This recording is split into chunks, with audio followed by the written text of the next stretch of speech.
Hi, everyone, and welcome to my channel. Now, I wanted to jump on here because I've been receiving a question from several salon owners, and this question has come up time and time again. So I figured what I'll do is instead of me responding to every single email or every single message that comes in, I was just going to put out a broadcast just to answer the question. Now, here's the question. The question is, it says, "Hello, I love to watch your QuickBooks videos, and I was wondering if you have any suggestions for how to record the losses for our booth rentals due to the closure of COVID-19." And she goes on further to say, "I have sales receipts for each barber each week for booth rent. We are going on week 3 this Saturday with no booth rent." So basically, what she's asking me is, since she has booth renters at her salon and she has not been able to collect any booth rent from her booth renters because of the shutdown of COVID-19, she wants to know if it is possible to write this off as a loss on her financial statements. And the answer to that question is no. And here's the reason. The reason is because you haven't collected the money, or no, I shouldn't say that. Rather, you haven't paid tax on it.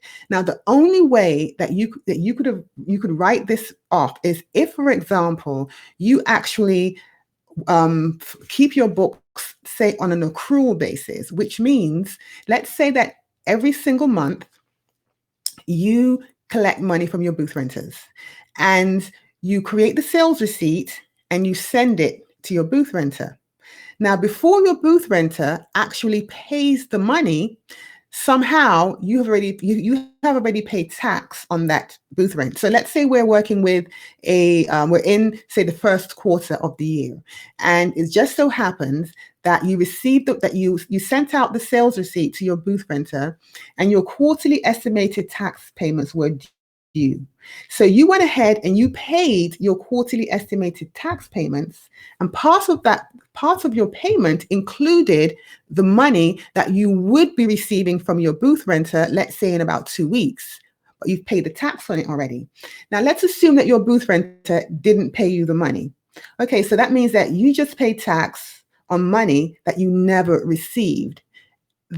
Under those circumstances, you can go back and write that off as a bad debt. So you can reduce your income by the total amount of booth rent that you have paid tax on that you should have received from your barber or your booth renter, but you never received.